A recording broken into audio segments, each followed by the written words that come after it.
اللہ تعالیٰ کی رحمت سے، اور ابن کثیر کے اور خود علامہ ذہبی کے، کہ انہوں نے غوث پاک سے کیا سیکھا، کیا لیا اور کیا آگے پہنچایا۔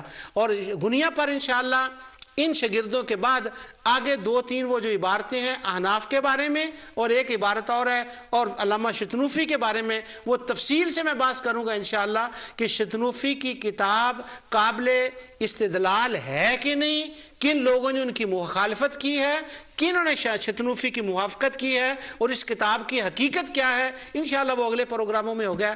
آئندہ پروگرام میں انشاءاللہ ابن قدامہ اور عبدالغنی المقدسی جو خلیفہ اور مرید اور شاگرد ہیں حضور غوث پاک کے، ان کا علم مقام کیا ہے، ان کا عقیدہ کیا تھا، ان کے معمولات کیا تھے۔